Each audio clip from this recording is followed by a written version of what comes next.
സഹോദരങ്ങളെ, സുഹൃത്തുക്കളെ, നമ്മുടെ ഈ കൂട്ടായ്മയും നമ്മുടെ ഈ പ്രവർത്തനത്തിന്റെ ഭാഗമായുള്ള ആശയ പ്രചരണത്തിന്റെ ഭാഗമായുള്ള ഈ കൂട്ടായ്മയിലും തുടർന്നും പങ്കെടുക്കുവാനുള്ള ആഗ്രഹം ഉണ്ടാവുകയും അതിലൊരു ആവേശവും തോന്നിയത് കൊണ്ടാണ് ഞാൻ എന്നെ പോലെ തന്നെ നിങ്ങളും വളരെ വിദൂരമായ സ്ഥലങ്ങളിൽ നിന്നും യാത്ര ചെയ്ത് നമ്മളൊരു ദിവസത്തെ എല്ലാ ജോലികളും തിരക്കുകളും മാറ്റിവെച്ചിട്ട് നാം ഇവിടെ ഒരുമിച്ചുകൂടാൻ എത്തിച്ചേർന്നിരിക്കുന്നു. സാമ്പ്രദായികമായിട്ടുള്ള രീതി അനുസരിച്ചാണെങ്കിൽ അരമണിക്കൂർ കൊണ്ട് എല്ലാ കവാത്തും കഴിഞ്ഞു നമുക്ക് വീട്ടിൽ പോയി സുഷമായി ഭക്ഷണം കഴിച്ച് കിടന്നുറങ്ങാം. പക്ഷെ നമ്മെ സംബന്ധിച്ചിടത്തോളം ഒരു ആശയ സമരമായതുകൊണ്ട്, ഒരു ജിഹാദ് ആയതുകൊണ്ട് നമുക്ക് ഒരുപാട് ത്യാഗങ്ങൾ സ്വന്തം ജീവിതത്തിലും വ്യക്തിപരമായ ജീവിതത്തിലും കുടുംബത്തിലും എല്ലാ രംഗത്തും നമ്മൾ മറ്റുള്ളവരെക്കാൾ കൂടുതലായിട്ടാണ് അംഗീകരിക്കേണ്ടി വരുന്ന ഒരു സാഹചര്യമാണുള്ളത്. നമ്മുടെ ലക്ഷ്യം, നമ്മുടെ ആശയം എന്നുള്ളത് യഥാർത്ഥത്തിൽ ജിഹാദാണ്. ഖുർആൻ കൊണ്ടുള്ള ധർമ്മസമരം. പരിശുദ്ധ ഖുർആനിൽ അല്ലാഹു പറഞ്ഞു, വഅതസിമു ബിഹബിലില്ലാഹി ജമീഅൻ വലാ തഫറഖു. എല്ലാവർക്കും വളരെ സുപരിചിതമായ ഒരു സൂക്തമാണത്. അള്ളാഹുവിന്റെ പാശത്തെ മുറുകെ പിടിക്കുകയും ആ പാശത്തെ മുറുകെ പിടിച്ചുകൊണ്ട് നിങ്ങൾ ഭിന്നിക്കാതെ ഒത്തൊരുമയോടെ ഐക്യത്തോടെ നിങ്ങൾ മുന്നോട്ട് പോവുക, ജീവിക്കുക, ഭൂമിയിൽ സ്വസ്ഥവും സമാധാനപരവുമായൊരു ജീവിതം കെട്ടിപ്പടുക്കുക എന്നുള്ളതാണ് അല്ലാഹു തആല ഉദ്ദേശിച്ചത്. നമ്മെ സംബന്ധിച്ചിടത്തോളം മാത്രമല്ല, ഏതൊരു മനുഷ്യനെ സംബന്ധിച്ചിടത്തോളം, പ്രത്യേകിച്ച് മുസൽമാനെ സംബന്ധിച്ചിടത്തോളം ഈ ഹബില് എന്താണെന്ന് ആർക്കും ഇതുവരെ പിടുത്തം കിട്ടിയിട്ടില്ല. വളരെ അപൂർവം ചില ആളുകൾക്ക് മാത്രമേ പിടുത്തം കിട്ടിയിട്ടുള്ളൂ. ഹബൽ എന്ന വാക്കിന്റെ അർത്ഥം പാശം എന്നാണ്, കയർ എന്നാണ്, ചങ്ങല എന്നെല്ലാമാണ് അതിന്റെ അർത്ഥം. ഓരോരുത്തരും ഓരോ പാശങ്ങളെ ഇപ്പോൾ ഉണ്ടാക്കിയിരിക്കുക.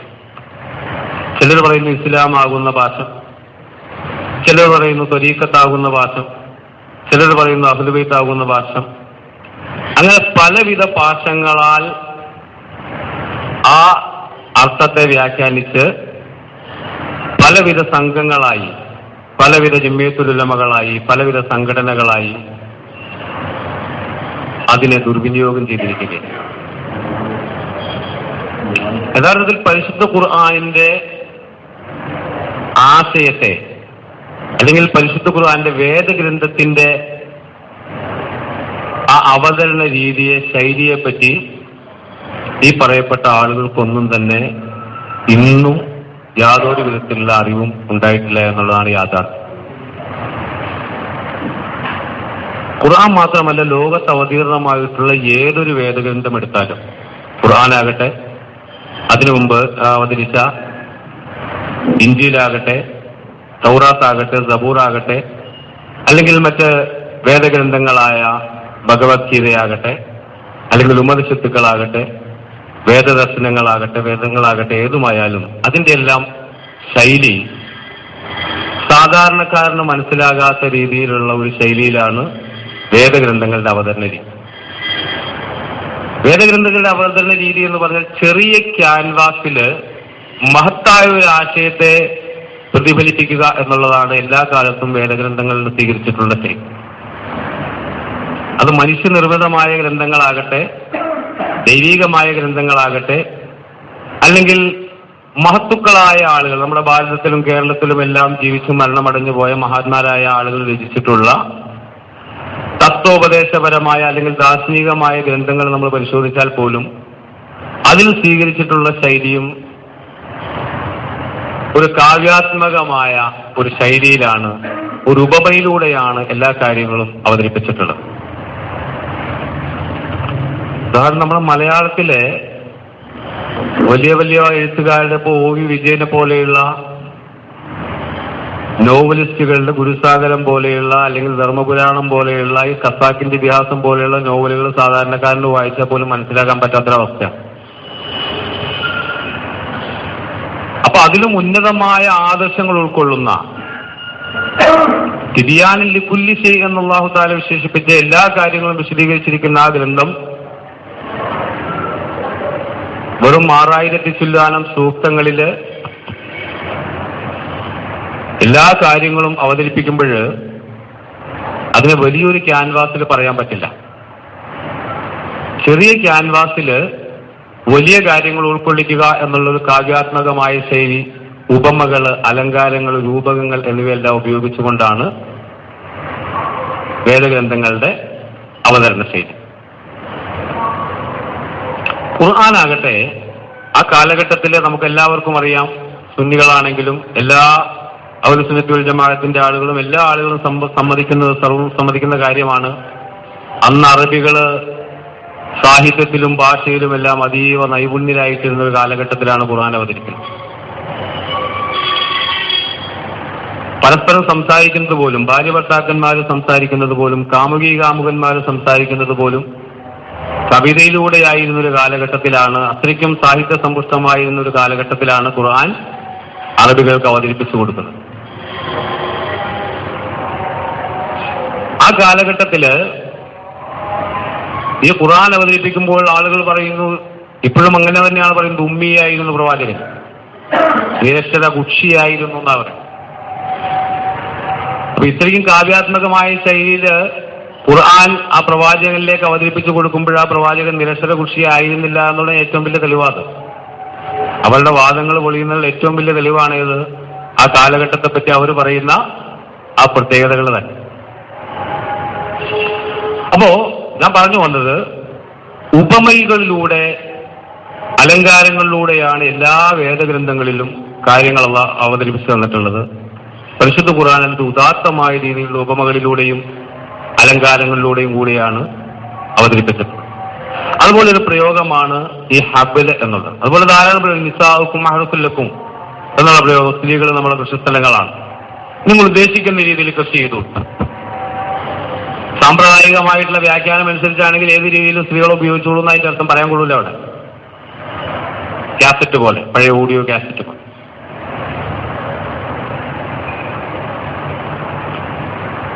അതും ഒരു ഉപമയിലൂടെ അവതരിപ്പിച്ചൊരു കാര്യമാണ്. കാരണം കൃഷിയിടം എന്ന് പറഞ്ഞാൽ ഒരാളുടെ അല്ലെങ്കിൽ ഒരു സമൂഹത്തിന്റെ എല്ലാവിധത്തിലുള്ള സാംസ്കാരികവും സാമൂഹികവും പൈതൃകവുമായിട്ടുള്ള എല്ലാത്തിന്റെയും അടിത്തറയാണ് കൃഷിസ്ഥലം എന്ന് പറയുന്നത്. ആ കൃഷിസ്ഥലം പൊന്നുപോലെ സംരക്ഷിക്കുക എന്നുള്ളതാണ്.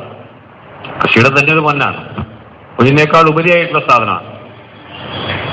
അപ്പൊ അതിൽ കൃഷി ഇറക്കുന്നതിന് മുമ്പായിട്ട് അതിനെ പരിപാലിക്കുക, അതിനുവേണ്ടിയുള്ള എല്ലാ മുന്നൊരുക്കങ്ങളും തയ്യാറാക്കുക, അത്രയ്ക്കും പവിത്രമായിട്ട് പരിപാവനമായിട്ട് കരുതേണ്ട ഒരു സംഗതിയാണ് കൃഷിയിടം എന്ന് പറയുന്നത്. ആ രീതിയിലാണ് അള്ളാഹു അതിനെ ഉപയോഗിച്ചതും ആ പദം ഉപയോഗിച്ചതും, കൃഷിയിടം എന്നുള്ള ഉപമയിലൂടെ സ്ത്രീകളെ വിശേഷിപ്പിച്ചതും. പക്ഷെ അത് മനസ്സിലാക്കാൻ കഴിഞ്ഞില്ല എന്ന് പറഞ്ഞതുപോലെ തന്നെ ഇപ്പോ ബൈബിളില് കാനായിലെ കല്യാണത്തിന് യേശുക്രിസ്തു പച്ചവെള്ളം വീഞ്ഞാക്കി കാണിച്ചു എന്നുള്ളൊരു കേട്ടിട്ടുണ്ടല്ലോ അവർ. കാനായിലെ കല്യാണത്തിന് യേശുക്രിസ്തു പച്ചവെള്ളം വീഞ്ഞാക്കി കാണിച്ചു. ലോകത്തുള്ള എല്ലാ ക്രിസ്ത്യാനികളും അത് വീഞ്ഞ ഉണ്ടാക്കാനും വീഞ്ഞു കുടിക്കാനും ഉള്ള ഒരു ലൈസൻസ് ആയിട്ടും യേശുവിന്റെ ഒരു അത്ഭുത പ്രവൃത്തിയായിട്ടും ദിവ്യ പ്രവൃത്തിയായിട്ടും മാത്രമേ അതിനെ കണ്ടിട്ടുള്ളൂ. അങ്ങനെ കാണാൻ അവർക്ക് കഴിഞ്ഞിട്ടുള്ളൂ. അവർ കുറ്റം പറഞ്ഞിട്ട് കാര്യമില്ല. സത്യത്തില് ആ ഉപമയിലൂടെ ദൈവം ഉദ്ദേശിച്ച കാര്യം എന്താണ്? പച്ചവെള്ളം എന്ന് പറയുന്ന സാധനം നമുക്ക് മാക്സിമം ഒരു 3 മാസം അല്ലെങ്കിൽ 6 മാസം, ഇപ്പോ മറ്റേ ബിസ്ലേരി പോലുള്ള വാട്ടർ ആണെങ്കിൽ, മിനറലൈസ്ഡ് വാട്ടർ ആണെങ്കിൽ, നമുക്ക് മിനറൽ വാട്ടർ ആണെങ്കിൽ നമുക്ക് വേണമെങ്കിൽ 1 വർഷം വരെ ബോട്ടിലിൽ സൂക്ഷിക്കാം. 1 വർഷം കഴിഞ്ഞാൽ അത് എക്സ്പയർ ആയി. വീണ്ടും കുറെ കാലങ്ങൾ കഴിയുന്നതോറും അതിൻ്റെ ഉള്ളിൽ കൃമികീടങ്ങൾ വളരാൻ തുടങ്ങി, പായലുകൾ വളരാൻ തുടങ്ങി, ആ പച്ചവെള്ളം ചീത്തയായി പോകും. നേരെ മറിച്ച് വീഞ്ഞിന്റെ അവസ്ഥ അങ്ങനെയല്ല. വീഞ്ഞ് എത്ര നാളും ഇരിക്കുന്നുവോ, എത്ര നാള് പഴകുന്നുവോ, 1000 വർഷം ഇരുന്നാൽ 1000 വർഷം അതിന്റെ വീര്യം കൂടുകയുള്ളൂ. അത് പഴകുന്തോറുമാണ് വീഞ്ഞിന് വീര്യം കൂടുന്നത്. വീഞ്ഞൊരിക്കലും നശിക്കില്ല, ഒരിക്കലും കേടാവുകയില്ല. അപ്പൊ പച്ചവെള്ളത്തെ വീഞ്ഞാക്കി കാണിക്കുക എന്നുള്ള ഉപമ യേശുക്രിസ്തു കാണിച്ചു കൊടുത്തപ്പോൾ നശ്വരമാകുന്ന നമ്മുടെ മനസ്സിനെ, ഹൃദയത്തെ, നമ്മുടെ ജീവിതത്തെ, പച്ചവെള്ളം പോലെ നശ്വരമാകുന്ന നമ്മുടെ ജീവിതത്തെ, നമ്മുടെ മനസ്സിനെ, നമ്മുടെ ഹൃദയത്തെ അനശ്വരമായൊരു മനസ്സാക്കി, ഒരു ഹൃദയമാക്കി, ജീവിതമാക്കി മാറ്റുക എന്നുള്ള ഉപമയാണ് ആ ദിവ്യപ്രവൃത്തിയിലൂടെ, ആ ഉപമയിലൂടെ യേശുക്രിസ്തു ഈ സാനവി പഠിപ്പിച്ചു. അത് ലോകത്തുള്ള പോപ്പടക്കമുള്ള ഇന്ന് തിരൂര് താമസിക്കുന്ന അച്ചായന്മാർക്ക് പോലും, അല്ലെങ്കിൽ ഇവിടുത്തെ ക്രിസ്ത്യൻ പള്ളിയിലെ പാതിരിക്ക് പോലും അക്കാര്യം ഇതുവരെ മനസ്സിലായിട്ടില്ല. മനസ്സിലാക്കാൻ അവർ ശ്രമിക്കാറുമില്ല. കാരണം അവരെ സംബന്ധിച്ചിടത്തോളം അത്ര മതി. അതുപോലെ ധാരാളം ഉപമകൾ, ഇപ്പൊ ഉദാഹരണം സോളമന്റെ ഉത്തമ ഗീതങ്ങൾ ബൈബിളിൽ തന്നെ എടുക്കുവാണെങ്കിൽ അത് നമ്മുടെ വീട്ടിൽ നിന്ന് നമ്മുടെ പെൺമക്കൾക്കോ അല്ലെങ്കിൽ നമ്മുടെ സഹോദരിമാർക്കോ വായിക്കാൻ കൊടുക്കാൻ പറ്റില്ല. വീട്ടിലിരുന്ന് ഉറക്കം വായിക്കാനും പറ്റില്ല, അത്രയ്ക്ക് അശ്ലീലാണ്. ആ രീതിയിൽ നമ്മൾ അതിനെ വായിക്കുമ്പോൾ അത് അശ്ലീലമാണ്. പക്ഷെ അതിൽ പറഞ്ഞിരിക്കുന്ന ഈ പ്രയോഗങ്ങള് ഓരോ ഉപമകളിലൂടെ, ആ ഉപമകളും രൂപങ്ങളും അലങ്കാരങ്ങളും മനസ്സിലാക്കി നമ്മൾ വായിക്കുമ്പോൾ അതിന്റെ ഉദാത്തത, അതിൽ അന്തർലീനമായിട്ടുള്ള അർത്ഥതലങ്ങൾ, അതിലെ ആശയങ്ങൾ നമുക്ക് മനസ്സിലാക്കാൻ സാധിക്കും.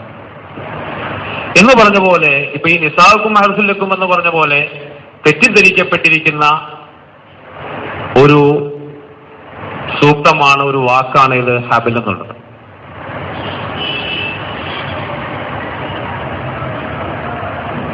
യഥാർത്ഥത്തിൽ ആ ഉപമയിലൂടെ അള്ളാഹു ഉദ്ദേശിച്ചത് പരിശുദ്ധ ഖുർആനാകുന്ന പാശം. ആ ഒരു പാശമേ നമുക്ക് മുസ്ലിമിനെ സംബന്ധിച്ചിടത്തോളം, ലോകത്തെ സംബന്ധിച്ചിടത്തോളം ആ ഒരു പാശമേ ഉള്ളൂ. ആ പാശമാണ് പരിശുദ്ധ ഖുർആൻ. അതാണ് സിറാത്തുൽ മുസ്തഖീം. പക്ഷെ ആ സിറാത്തുൽ മുസ്തഖീം മനസ്സിലാക്കാതെ, ആ പാശം ഏതാണെന്ന് മനസ്സിലാക്കാതെ, ആ പാശത്തെ ഒരു കയറായിട്ട് സങ്കല്പിച്ച, ആ കയറിന് പല ഇത് പിരിച്ചിട്ടാണല്ലോ കയറുണ്ടാക്കുക. അതിങ്ങനെ പിരിച്ച് അതാദ്യം 73 സംഘമാക്കി മാറ്റി. ആദ്യം 72 സംഘം, 71 സംഘം, ജൂതന്മാർ 71 സംഘമായതുപോലെ, ക്രിസ്ത്യാനികൾ 72 സംഘമായതുപോലെ മുസ്ലിങ്ങളും 73 സംഘമാകും. ഏതുപോലെ ഈ പാശം ഇങ്ങനെ തുണ്ടം തുണ്ടമാക്കി മുറിച്ചിട്ടാണ് ഈ 73 കഷ്ണാക്കണം. അന്ന് പറഞ്ഞെന്താ, ആ പാശത്തെ നിങ്ങൾ മുറുകെ പിടിക്കുക, വലാ തഫറഖൂ, നിങ്ങൾ ഒരു കാരണവശാലും ഭിന്നിക്കരുത്. ഭിന്നിക്കേണ്ട ആവശ്യമില്ല. ആ പാശം മുറുകെ പിടിക്കുന്ന ആളെ സംബന്ധിച്ചിടത്തോളം, പരിശുദ്ധ ഖുർആൻ എന്ന് പറയുന്ന പാശം മുറുകെ പിടിക്കുന്നിടത്തോളം കാലം, ആ സിറാത്തുൽ മുസ്തഖീം പിന്തുടരുന്നിടത്തോളം കാലം ഒരാൾക്കും കുടുംബപരമായിട്ടോ സമൂഹപരമായിട്ടോ ഏത് രീതിയിലാണെങ്കിലും ഭിന്നിപ്പിന്റേതായ ഒരു ആശയം അല്ലെങ്കിൽ ഒരു അവസരം അവിടെ ഉടലെടുക്കുന്നില്ല. കാരണം അവൻ പിന്തുടരുന്ന പാശം അള്ളാഹുവിന്റെ പാശമാണ്. ആ പാശമാണ് സിറാത്തുൽ മുസ്തഖീം, പരിശുദ്ധ ഖുർആൻ. അത് പിന്തുടരുന്ന ആളുകളെ സംബന്ധിച്ചിടത്തോളം എന്തിനാ പിന്നെ ഭിന്നിക്കേണ്ട കാര്യം? ഭിന്നിപ്പുണ്ടാവുന്ന കാര്യമില്ല. രഞ്ജിപ്പാണ് അവിടെ വേണ്ടത്. ആ സിറാത്തുൽ മുസ്തഖീം രഞ്ജിപ്പിന്റെ ഭാഗമാണ്, രഞ്ജിപ്പിന്റെ പാതയാണ്. അപ്പൊ അത് മനസ്സിലാക്കാതെ ആളുകൾ ഓരോ ദിവസം ചെല്ലുന്തോറും ഓരോ കഷ്ണമായി വിരിച്ചുകൊണ്ടിരിക്കുന്നു. കേരളത്തിൽ തന്നെ ആവശ്യത്തിലധികം സംഘടനകൾ, മതസംഘടനകൾ, ആവശ്യത്തിലധികം പത്രങ്ങൾ, ആവശ്യത്തിലധികം പ്രസിദ്ധീകരണങ്ങൾ, ആവശ്യത്തിലധികം എല്ലാ ദിവസവും പരിപാടികൾ നടക്കുന്നു. ഓരോ സംഘടനയും കേന്ദ്രീകരിച്ച് ഇവരെല്ലാരും പറയുന്നത്, എല്ലാരും മൈക്കിന്റെ മുമ്പിൽ കയറി നിൽക്കും. അവർ വളരെ നീട്ടി പറയും, പറഞ്ഞ് അവരും പറയും. എന്താ സംഭവം? ഇത് മനസ്സിലാക്കാൻ ഈ ക്രിസ്ത്യാനികൾ, ഞാൻ നേരത്തെ പറഞ്ഞ ഉപമ മനസ്സിലാക്കാത്തത് പോലെ ഈ പണ്ഡിതന്മാരും ഇവരും ഈ വാഴത്തസിമു ബിഹബില്ല ഇപ്പൊ ഒരു പുതിയൊരു പരിപാടി ഇറങ്ങിയിട്ടുള്ളൂ, 1 കോടി സ്വലാത്ത് ചെല്ലുക എന്നുള്ളത്. ഇവിടെ അല്ലേ ഒരു മഹലിലുള്ള മുഴുവൻ ആളുകളെ കൊണ്ടും 1 കോടി സ്വലാത്ത് ചെല്ലിപ്പിക്കുക. 1 കോടി സ്വലാത്ത് എല്ലാവരും കണക്കെഴുതണം, വീട്ടമ്മമാരും മക്കളും എല്ലാവരും കണക്കെഴുതുക. 1 കോടി തികയുമ്പോൾ ഉസ്താദിന്റെ അടുത്ത് വന്നാലേ 1 കോടി തികഞ്ഞു. ഒരാളെ തന്നെ നിയമിച്ചിട്ടുണ്ട് ഓരോ വീടുകളിലും ചെന്ന് കണക്കെടുക്കാം. 1 കോടി സലാത്ത് ചൊല്ലിട്ട് പൂർത്തിയാക്കുമ്പോൾ അന്നൊരു ബിരിയാണിയൊക്കെ ഉണ്ടാക്കി, ചോറ് ഇറച്ചിയൊക്കെ ഉണ്ടാക്കി എല്ലാവരെയും വിളിച്ചിട്ട് ഒരു സ്പെഷ്യലായിട്ട് വേറെ യാന്നും പറഞ്ഞ് 101 പ്രാവശ്യം വീണ്ടും ചൊല്ലി, അസ്തഗ്ഫിറുല്ലാഹൽ പറഞ്ഞ് 101 പ്രാവശ്യം ചൊല്ലി എല്ലാവർക്കും നെയ്ച്ചോറ് വരിശയ്ക്ക് കൊടുത്ത് പിരിഞ്ഞു പോകുന്ന ഒരു വായത്തസിമു ബിഹബിലില്ല. അങ്ങനെ ധാരാളം ഹബിലുകൾ ഇപ്പോൾ തുടങ്ങിയിട്ടുണ്ട്. ഇപ്പൊ ഞാൻ കഴിഞ്ഞ വെള്ളിയാഴ്ച വന്നപ്പോൾ ഞാൻ പറഞ്ഞു, പുതിയ തരീഖത്തുമായിട്ട് രംഗത്ത് വന്നിരിക്കുന്നു. അവരും പറയുന്നത് വായത്തസിമു ബിഹബിലില്ല. അള്ളാഹു, പ്രവാചകന്റെ മരുമകനായി അതിലൂടെ തുടർന്നു വരുന്ന 11 ഇമാമിയങ്ങൾ, 12 ഇമാമിയങ്ങൾ, അതൊരു ഹബിലാണ്, അവരുടെ ഹബില്. അങ്ങനെ പല വിധത്തിലുള്ള ഹബിലുകൾ പിന്തുടർന്നുകൊണ്ട് വലാ തഫറഖൂ എന്ന് അള്ളാഹു പറഞ്ഞതിന് നേരെ വിപരീതമായിട്ട് അതെല്ലാം ഒരു ഹദീസുകൾ ഉണ്ടാക്കിയവര്. വഅതസിമു ബിഹബിലില്ലാഹി ജമീഅൻ വലാ തഫറഖൂ, നിങ്ങൾ ഒരു കാരണവശാലും ഭിന്നിക്കരുത്. നിങ്ങൾ ഈ പാശത്തെ മുറുകെ പിടിച്ചുകൊണ്ട് രഞ്ജിപ്പിന്റെയും ഐക്യത്തിന്റെയും പാതയിൽ നിങ്ങൾ ഒറ്റക്കെട്ടായി മുന്നേറണം. ഒരു ഏക സമൂഹമായി നിങ്ങൾ മുന്നേറണം, ഒരു സംസ്കാര സമ്പന്നമായ സമൂഹമായി നിങ്ങൾ മുന്നേറണം എന്നുള്ള പറഞ്ഞപ്പോഴ് ഹദീസുകൾ ഉണ്ടാക്കി. ഈ ഒരു പാശത്തെ 73 കഷ്ണമായിട്ട് പിരിച്ചിട്ട് അഴിച്ചിട്ട് അതെല്ലാം അടിസ്ഥാനമുണ്ടാക്കാൻ വേണ്ടി പറഞ്ഞു, ഇഖ്തിലാഫു ബൈനൽ ഉലമാഇ ഉമ്മത്തി റഹ്മ, എന്റെ സമുദായത്തിലെ പണ്ഡിതന്മാരുടെ ഇടയിലുള്ള അഭിപ്രായ വ്യത്യാസം ഉമ്മത്തിന് അനുഗ്രഹമാണ്. സ്വബോധമുള്ള, സാമാന്യ ബോധമുള്ള, കോമൺ സെൻസ് ഉള്ള ആർക്കെങ്കിലും അംഗീകരിക്കാൻ പറ്റുന്ന ഒരു ഹദീസാണ്. അള്ളാഹു പറയുന്നു വലാ തഫറഖൂ, നിങ്ങൾ ഭിന്നിക്കരുത്, ഈ പാശത്തെ മുറുകെ പിടിക്കുന്നു.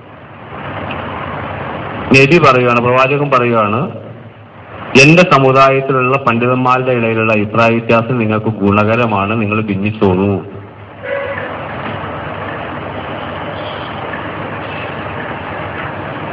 ഒരിക്കലും അങ്ങനെ പ്രവാചകൻ പറയില്ല. കാരണം അത് ഖുർആനിനെതിരാണത്. വലാ തഫറഖൂ എന്നുള്ള അള്ളാഹുവിന്റെ കൽപ്പനയ്ക്കെതിരാണ് ഈ ഇഖ്തിലാഫ്, അഭിപ്രായ വ്യത്യാസങ്ങൾ.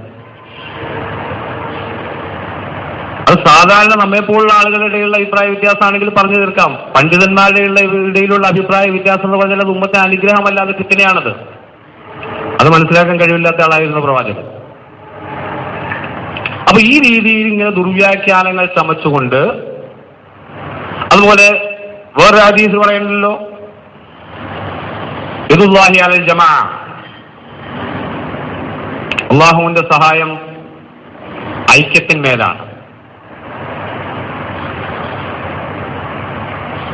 സംഘമായിട്ടുള്ള, ഐക്യമായിട്ടുള്ള, ഒത്തൊരുമോടെയുള്ള പ്രവർത്തനത്തിലാണ് അള്ളാഹുവിന്റെ സഹായം. അതിനവർ പറഞ്ഞു യദുല്ലാഹി അലൽ ജമാഅ, സംഘടനയുടെ മേലാണ് അള്ളാഹുവിന്റെ സഹായം. സംഘടനകൾ ഉണ്ടാക്കി മടുത്തു. ഏതെങ്കിലും അറബി കോളേജിൽ നിന്ന് ബിരുദം വാങ്ങിയാലും മുസ്ലിം വെളിയിലിറങ്ങി അയാളും ഉണ്ടാക്കും ഒരു സംഘടന, ഒരു തരീഖത്ത് അയാളും ഉണ്ടാക്കും. നമുക്കും ഉണ്ടാക്കാം. നമ്മുടെ എന്റെ പേര് നവാസ് എന്നാണ്, നവാസി എന്നും പറഞ്ഞൊരു തരീഖത്ത് ഉണ്ടാക്കിയത് ഒരു തരീഖത്തായി. അതിനകത്തും കുറെ വിക്കറുകളൊക്കെ പറഞ്ഞാൽ മതി. അസ്തഗ്ഫിറുല്ലാഹ് 101 പ്രാവശ്യം, യാ റൂഹി ഒരു 101 പ്രാവശ്യം, അങ്ങനെ ഒരു 10 എണ്ണം ഉണ്ടാക്കി കഴിഞ്ഞ് കഴിഞ്ഞാൽ നവാസി എന്ന് പറഞ്ഞ തരീഖത്തൊക്കെ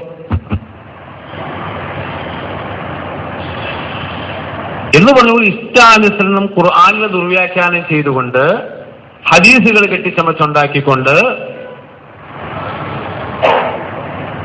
ഈ പ്രകാശത്തെ ഇല്ലായ്മ ചെയ്യാൻ വേണ്ടി ശ്രമിച്ചുകൊണ്ടിരിക്കുന്നു.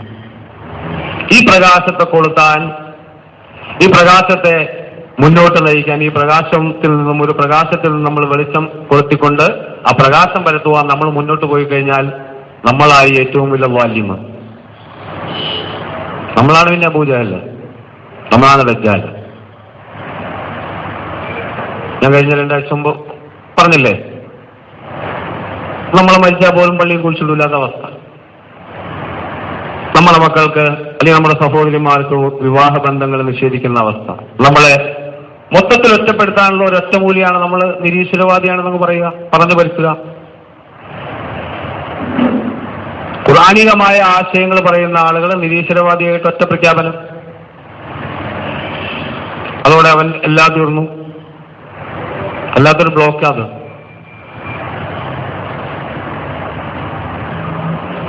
അപ്പൊ ഖുർആനികമായ ആശയങ്ങളുമായിട്ട് നമ്മൾ മുന്നോട്ടിറങ്ങുമ്പോൾ ഇത്തരത്തിലുള്ള ഉപമകൾ മനസ്സിലാകാത്ത ഇവരെ പറ്റിയാണ് ഖുർആൻ പറഞ്ഞത് ഗ്രന്ഥം ചുമക്കുന്ന കഴുതകൾ എന്ന് പറഞ്ഞത്. ഈ ഉപമകൾ പറഞ്ഞാൽ മനസ്സിലാകും. നമ്മളൊരു ഞാൻ നേരത്തെ സൂചിപ്പിച്ച പോലെ നല്ലൊരു നോവൽ വായിച്ചാൽ, ഒ വി വിജയന്റെ പോലുള്ള ആളുകളുടെ നോവലുകൾ വായിച്ചാൽ ഒന്നും മനസ്സിലാവൂല എന്താ എഴുതിയേക്കുന്നത്, എന്റെ ആശയം എന്താണ്.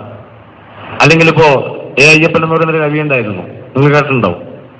അദ്ദേഹത്തിന്റെ കവിതകൾ വായിച്ചു കഴിഞ്ഞാൽ ഒരാൾക്കും ഒന്നും മനസ്സിലാവൂല എന്താ എഴുതിയേക്കുന്നതെന്ന്. കാരണം ഞാൻ പറഞ്ഞു, ചെറിയ ക്യാൻവാസില് വലിയ ഉദാത്തമായ ആശയങ്ങൾ നമുക്ക് കാണാൻ കഴിയാത്തതിനെ അവർ കാണിച്ചു തരുന്നു. ചെറിയ ക്യാൻവാസിൽ നിന്നിട്ട് വലിയ ആശയങ്ങൾ നമുക്ക് കാണിച്ചു തരും.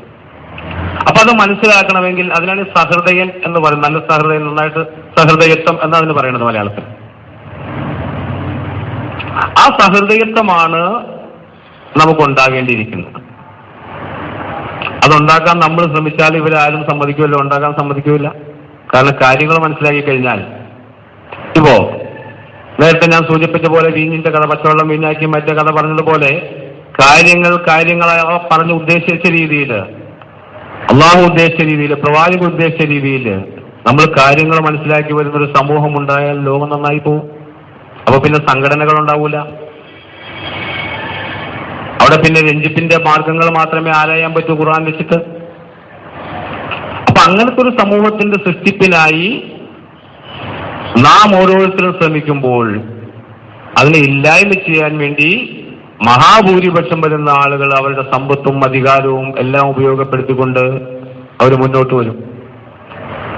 അപ്പൊ നമ്മൾ സധൈര്യം നേരിടുക എന്നുള്ളതാണ് അതിന്റെ ഏറ്റവും വലിയ മാർഗം. ഒരു ആശയത്തെ, ഏതാശയമാണ് ലോകത്തേത്, നിരീശ്വരവാദമടക്കമുള്ള, കമ്മ്യൂണിസം അടക്കമുള്ള, സോഷ്യലിസം അടക്കമുള്ള ഏതാശയങ്ങൾ, ഇതിപ്പോ സൂഫിസം അടക്കമുള്ള തരീക്കത്തടക്കമുള്ള ഏതാശയങ്ങളുമായിട്ട് ആര് രംഗത്ത് വന്നാലും അത് നല്ലതായിക്കൊള്ളട്ടെ ചീത്തയായിക്കൊള്ളട്ടെ, ആ ആശയവുമായിട്ട് സധൈര്യം നമ്മൾ മുന്നോട്ട് പോകുമ്പോഴാണ് ആ ആശയത്തിന് പ്രയോക്താക്കൾ ഉണ്ടാകുന്നത്, ആ ആശയം വിജയിക്കുന്നത്.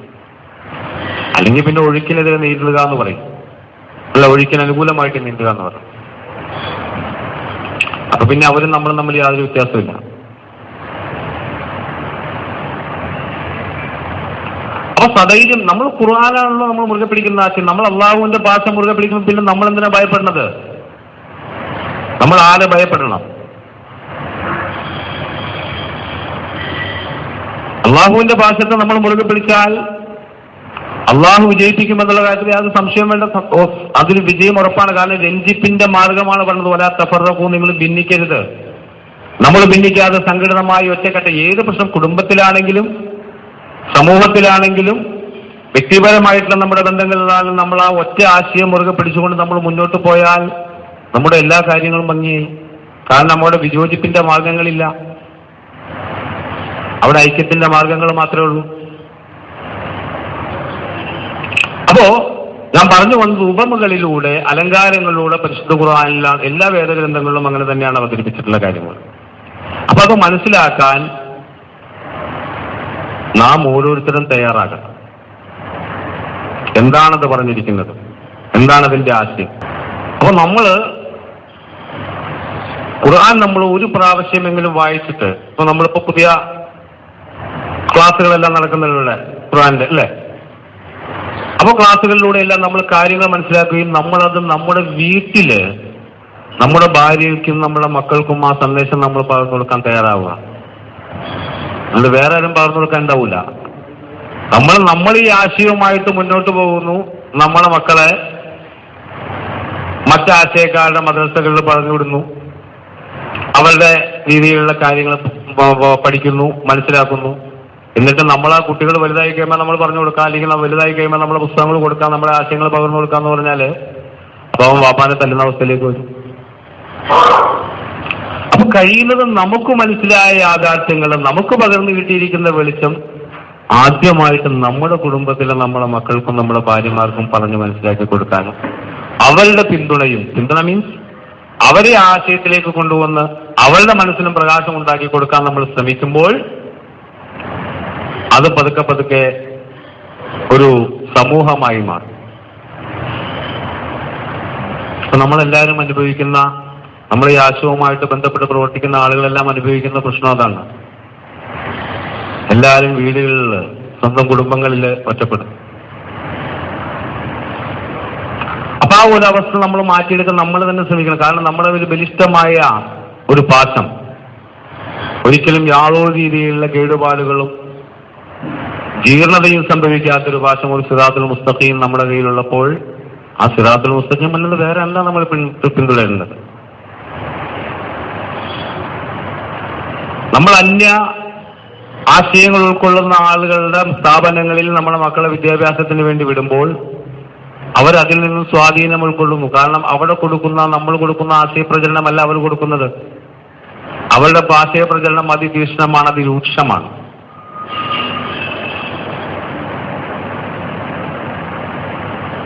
അത്രയ്ക്ക് സംഘടിതമായൊരു സെറ്റപ്പിലുള്ളൊരു അവസ്ഥയാണ് അവരുടേത്. അപ്പൊ ആ ആശയങ്ങൾ ഉൾക്കൊണ്ട് അത് മനസ്സിൽ പതിഞ്ഞ് വരുന്ന നമ്മുടെ മക്കളോട് നമ്മൾ ഈ ആശയം പറഞ്ഞു കൊടുക്കാൻ പോകുമ്പോൾ, നമ്മൾ യഥാർത്ഥ ഖുർആൻ പറഞ്ഞു കൊടുക്കാൻ തയ്യാറാകുമ്പോൾ അവരത് ഉൾക്കൊള്ളാൻ തയ്യാറാവില്ല. അപ്പൊ ചെറിയ തോതില്, ചെറിയ രീതിയിൽ എല്ലാവർക്കും ഈ ആശയവുമായിട്ട് ബന്ധപ്പെട്ട എല്ലാ ആളുകൾക്കും ഏറെക്കുറെ ഒരു ഐഡിയ ഉള്ള ആളുകളാണല്ലോ. അതുകൊണ്ടാണല്ലോ നിങ്ങളൊക്കെ ഇവിടെ സമ്മേളിച്ചിരിക്കുന്നത്. ഈ ഉപമകളും ഈ അലങ്കാരങ്ങളൊന്നും മനസ്സിലാകാത്ത ആളുകൾ, സഹൃദയത്വമില്ലാത്ത ആളുകളാണെങ്കിൽ ആരും ഇവിടെ വരില്ല. ഇവിടെ നിങ്ങളിവിടെ വന്നിരിക്കുന്നതിന്റെ ഏറ്റവും വലിയ ഉദാഹരണം എന്ന് വെച്ചാൽ നിങ്ങൾക്ക് ആ ഉപമകൾ നിങ്ങൾക്ക് വായിച്ച മനസ്സിലാകണമെന്നുള്ളതിന് അതിന്റെ അർത്ഥം മനസ്സിലായില്ലേ? ഇപ്പൊ നമ്മൾ ലൈബ്രറിയിൽ മെമ്പർഷിപ്പ് എടുത്തു, അവിടെ നമ്മളിപ്പോ ഒ വി വിജയന്റെ നോവൽ എടുത്ത് വായിച്ചു, അതൊന്നും മനസ്സിലാവണില്ല. അയാൾ ആ നോവൽ തിരിച്ചു കൊടുക്കും. പിന്നെ നോവൽ എന്നുള്ള സാധനം അയാൾ വായിക്കില്ല. അയ്യപ്പന്റെ കവിതകൾ വായിക്കുന്ന ഒരാൾ ആദ്യം ഒരു കവിത എടുത്തിട്ട് പോയി കഴിഞ്ഞു വായിക്കുമ്പോൾ ഒന്നും മനസ്സിലാവൂല. അയാൾ അതുകൂടി കവിത വായന നിർത്തി. പക്ഷെ നിങ്ങളിവിടെ വന്നു, നിങ്ങൾ വീണ്ടും വീണ്ടും വരുന്നു, പുതിയ പുതിയ ആളുകൾ വരുന്നു, പുതിയ പുതിയ ചിന്തകൾ നമ്മുടെ ഇടയിൽ ഉടലെടുക്കുന്നു, ആശയങ്ങൾ ഉടലെടുക്കുന്നു. അതിൽ നിന്ന് മനസ്സിലാകുന്ന ഏറ്റവും വലിയ കാര്യം എന്താ? നമ്മൾക്ക് അത് മനസ്സിലാകുന്നു, നമുക്ക് മനസ്സിലാക്കാൻ കഴിയുന്നു, നമ്മളെ മനസ്സിലേക്ക് അത് ഇറങ്ങുന്നു. ആ പ്രകാശത്തിന്റെ അനുരണനങ്ങൾ നമ്മിലിങ്ങനെ പ്രസവിച്ചുകൊണ്ടിരിക്കുന്നു എന്നുള്ളതാണ് അതിന്റെ ഏറ്റവും വലിയ തെളിവ്. അതുകൊണ്ടാണ് നമ്മൾ വന്നത്. അപ്പൊ ആ അനുരണനം നമ്മുടെ വീട്ടിലെ ചെറിയ തോതിൽ, നമ്മുടെ മക്കളുടെ ഇടയിൽ, നമ്മളുടെ ഭാര്യയുടെ ഇടയിൽ, നമ്മുടെ ഏറ്റവും അടുത്ത ബന്ധുക്കളുടെ ഇടയിൽ നമ്മൾ ഉണ്ടാക്കിയെടുക്കാൻ നമ്മൾ ശ്രമിച്ചാൽ അത് നമ്മുടെ കുടുംബത്തിനും നമ്മുടെ സമൂഹത്തിനും എല്ലാം വലിയ അനുഗ്രഹമാണ്. കാരണം ഈ ആശയമാണ് നാളെയും ഭാവിയിലും ഇത് തന്നെയാണ് തുടർന്നുകൊണ്ടിരിക്കുന്ന ആശയം. അല്ലാതെ വേറൊരു ആശയം ഇനി വരാനില്ല. ഒരാശയം ഉണ്ടാവുമല്ലോ. ഏതാശയം വന്നാലും ഇവിടത്തിന് മുമ്പ് ഒരുപാട് ആശയങ്ങൾ വന്നിട്ടുണ്ട്. ഈ ആശയങ്ങളെല്ലാം അസ്തമിച്ചു പോയി. ഇപ്പൊ ചർച്ച നടക്കുന്നത് ലോകത്ത് ഖുർആൻ മാത്രമേ ചർച്ചയുള്ളൂ. മുമ്പ് സോവിയറ്റ് റഷ്യ സജീവമായിരുന്നൊരു കാലഘട്ടം ഉണ്ടായിരുന്നു, USSR. ഗോർബച്ചോവിന് മുമ്പ്, കമ്മ്യൂണിസ്റ്റ് റഷ്യ തകർന്ന് തരിപ്പണമാകുന്നതിന് മുമ്പ് ഇവിടെ ചർച്ചകൾ ഉണ്ടായിരുന്നു ആശയത്തെപ്പറ്റി. കമ്മ്യൂണിസവും മുതലാളിത്തവും രണ്ട് ചേരികളിലായി നിന്നിട്ട് ചർച്ചയുണ്ടായിരുന്നു, സംവാദങ്ങളുണ്ടായിരുന്നു, ആശയ സമരങ്ങളുണ്ടായിരുന്നു, പോരാട്ടങ്ങളുണ്ടായിരുന്നു. ഒന്നിനെ തകർക്കാൻ വേണ്ടി മറ്റൊന്ന്. 1990കളില് USSR തകർന്നു. ഗോർബച്ചോവിന്റെ നേതൃത്വത്തിൽ ഗ്ലാസ്നോസ്റ്റും പെരിസ്ട്രോയിക്ക് വന്ന കമ്മ്യൂണിസം എന്ന് പറയുന്ന ആശയത്തെ ഇല്ലാതെയാക്കി കളഞ്ഞു. പിന്നെ വേറൊരു ആശയം പകരം വെക്കാൻ ഇവിടെ ഇല്ല. വേറെ കാര്യം നിങ്ങൾ മനസ്സിലാക്കും, ലോകത്ത് ഏറ്റവും അധികം എതിർപ്പുകൾ ഏറ്റുവാങ്ങിയിട്ടുള്ള രണ്ട് ആശയങ്ങളാണ്, ഒന്ന് ഖുർആനും ഒന്ന് ഇസ്ലാമും ഒന്ന് കമ്മ്യൂണിസവും. വേറെ ഒരു ആശയവും ലോകത്ത് ഇത്രമാത്രം എതിർപ്പുകൾ ഏറ്റുവാങ്ങിയിട്ടില്ല. ഏറ്റുവാങ്ങേണ്ട വന്നിട്ടുമില്ല, വരികയില്ല.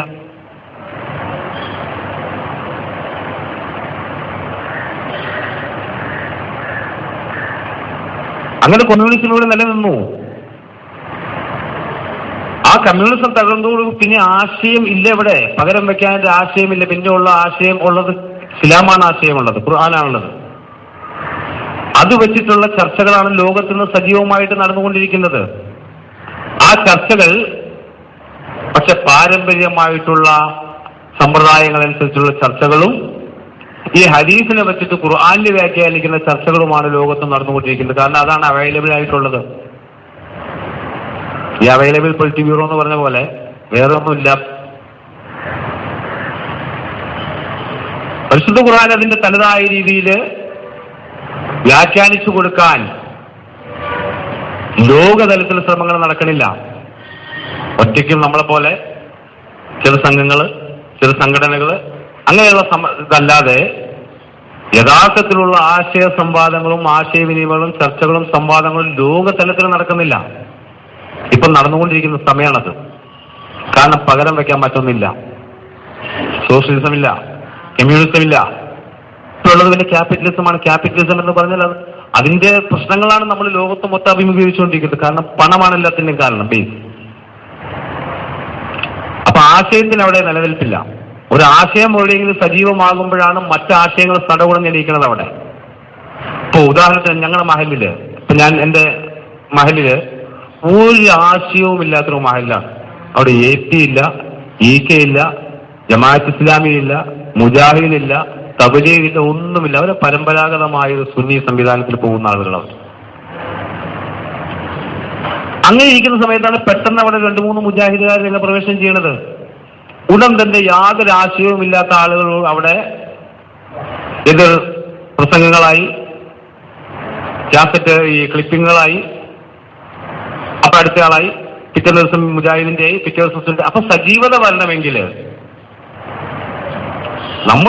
നമ്മുടേതായ ആശയവുമായിട്ട് നമ്മൾ സമൂഹത്തിലേക്ക് ഇറങ്ങുമ്പോൾ ഓട്ടോമാറ്റിക്കായിട്ടും മറ്റുള്ള ആശയക്കാർ നമ്മുടെ പിന്നാലെ വരും. നമ്മൾ എതിർക്കാൻ തയ്യാറായി വരും. ആശയപരമായിട്ട് എതിർക്കാൻ തയ്യാറായി വരുമ്പോൾ നമുക്കും സജീവത ഉണ്ടാവും, അവർക്കും സജീവത. അപ്പൊ ചർച്ചകൾ ഉണ്ടാകുമ്പോൾ ആളുകൾക്ക് എന്തായാലും എല്ലാ ആളുകളും ബുദ്ധിയില്ലാത്ത ആളുകളല്ലല്ലോ. നമ്മൾ അങ്ങനെ കണക്കൂട്ടുണ്ട്. ലോകത്തെല്ലാ ആളുകൾക്കും നമ്മളെക്കാൾ കൂടുതൽ ബുദ്ധിയും വിദ്യാഭ്യാസവും വിവരമുള്ള ആളുകളാണ്. അപ്പൊ രണ്ടു പക്ഷം തമ്മിലുള്ള 2 ചർച്ചകൾ നടക്കുമ്പോൾ, 2 ചേരികൾ ഉണ്ടാകുമ്പോൾ, ചർച്ചകളും സംവാദങ്ങളും നടക്കുമ്പോൾ ആളുകൾക്ക് അതിൽ നിന്നും കാര്യങ്ങൾ മനസ്സിലാക്കാൻ പറ്റും. അപ്പൊ സ്വാഭാവികമായിട്ടും നമ്മുടെ ആശയങ്ങൾ കലർപ്പില്ലാത്ത ആശയങ്ങളാണ്. നമ്മുടെ ആശയങ്ങൾ ഖുർആനികമായ ആശയങ്ങളാണ്. നമ്മുടെ അല്ലാഹുവിന്റെ ഭാഷമാണ്, ബിഹബിലില്ല. അപ്പൊ അത് നമ്മൾ മുറുകെ പിടിച്ചുകൊണ്ട് നമ്മൾ മുന്നോട്ട് പോകുമ്പോൾ തീർച്ചയായിട്ടും നമുക്കല്ലാതെ വേറെ ആർക്കും വിജയം ഉണ്ടാകാൻ പാടില്ല, ഉണ്ടാകുകയുമില്ല. കാരണം യഥാർത്ഥത്തിലുള്ള ആശയത്തിന്, സാമൂഹിക നന്മയ്ക്കുള്ള വ്യവസ്ഥാപിതമായ ആശയങ്ങൾക്ക് മാത്രമേ ലോകത്ത് എവിടെ നിലനിൽപ്പുണ്ടായിട്ടുള്ളൂ ഇന്ന് വരെ. അപ്പൊ നമ്മളങ്ങനെ ഭയന്നു മാറിയിട്ടോ അല്ലെങ്കിൽ അവരുടെ ഒപ്പം കൂടി നിന്നിട്ടോ ഒന്നും കാര്യമില്ല. നമ്മുടെ ആശയം അത് 100% പെർഫെക്റ്റ് ആണെന്ന്, ശരിയാണെന്ന് നമുക്ക് ഉറപ്പുണ്ട്. ഇനി ഉറപ്പില്ലെങ്കിലും പെർഫെക്റ്റ് അല്ലെങ്കിലും നമ്മൾ ഒരു ആശയം മുറുകെ പിടിച്ചാൽ അതാണല്ലോ ഒരു തന്റെ ഇടം എന്ന് പറഞ്ഞത്. ലോകത്ത് ഏത് വിപ്ലവം നടന്നിട്ടുള്ളതും ഏത് സംസ്കാരങ്ങൾ പൊളിച്ചെഴുതിയിട്ടുള്ളതും എല്ലാം ഒരാളുടെ തലയിൽ ഉദിച്ചൊരു ആദർശമായിരിക്കും അത്. ഇപ്പോ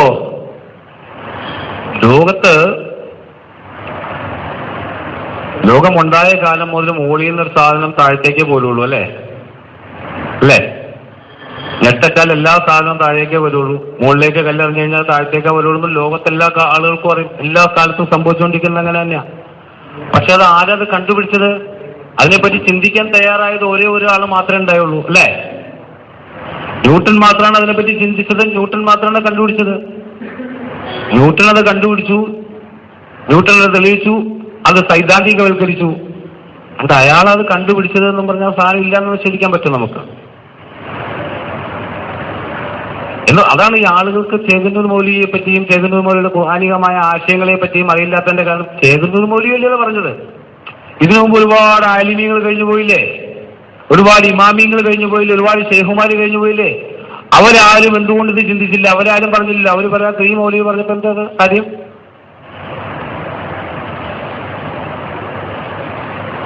അപ്പൊ അങ്ങനെയാണെങ്കിൽ ഈ ഭൂഗുരുത്വ സിദ്ധാന്തം എന്ന് പറയുന്നത് ന്യൂട്ടൺ കണ്ടുപിടിക്കുന്നതിന് മുമ്പ്, ന്യൂട്ടൺ ചിന്തിക്കുന്നതിന് മുമ്പ് ഒരുപാട് മഹാന്മാർ കഴിഞ്ഞുപോയി. ന്യൂട്ടനേക്കാളും വലിയ മഹാന്മാര് അവരാരും കണ്ടുപിടിച്ചില്ല. അങ്ങനെയുള്ളതാണല്ലോ അത്.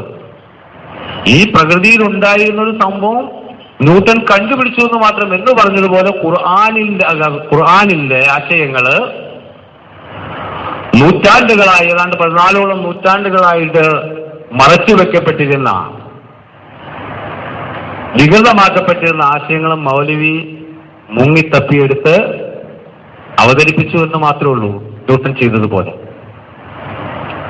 അല്ലാതെ മൗലവിയുടെ കണ്ടുപിടുത്തമല്ല, പുതിയ കണ്ടുപിടുത്തമല്ല അത്. നേരത്തെ ഞാൻ പറഞ്ഞ പോലെ ഒരു ഉപമ നമുക്ക് മനസ്സിലാക്കി തന്ന ഒരാളെന്നാൽ മാത്രമേ ഉള്ളൂ മൗലവിക്കുള്ള റോള്. ഇത് മൗലവിയുടെ ആശയമോ അല്ലെങ്കിൽ മൗലവി സ്വന്തമായിട്ടുണ്ടാക്കിയതൊന്നുമല്ല. മൗലവി നമുക്കൊരു ഉപമ, ഒരു സ്കൂളിലെ വിദ്യാർത്ഥിക്ക് അധ്യാപകൻ എങ്ങനെ ഒരു ഉപമ പറഞ്ഞ് മനസ്സിലാക്കി, കവിത എങ്ങനെ പറഞ്ഞ് മനസ്സിലാക്കി കൊടുക്കുന്നുവോ അതേ രീതിയിൽ മനസ്സിലാക്കി തന്നു മാത്രം. അപ്പൊ ആ ഉപമകൾ മനസ്സിലാക്കിയെടുക്കാനാണ് നമ്മുടെ ഈ കൂട്ടായ്മ. അതിനുവേണ്ടിയാണ് നമ്മൾ ശ്രമിക്കേണ്ടത്. ഉപമകൾ ഇങ്ങനെ പലരും പറയുമ്പോൾ ഞാൻ പറഞ്ഞില്ല, വഴക്കസ്മുബിയാബിലായിരിക്കും വലാത്ത പറക്കൂ, പല രീതിയിലും ഇങ്ങനെ വ്യാഖ്യാനിച്ചുകൊണ്ട് ആൾക്ക് എന്ത് രീതിയിലും വ്യാഖ്യാനിക്കാം. അത് ഖുർആന്റെ പ്രത്യേകത അത് തന്നെയാണ്. നെഗറ്റീവായ രീതിയിൽ അതിനെ ഉപയോഗിക്കാം, പോസിറ്റീവായ രീതിയിൽ അതിനെ വ്യാഖ്യാനിക്കാം.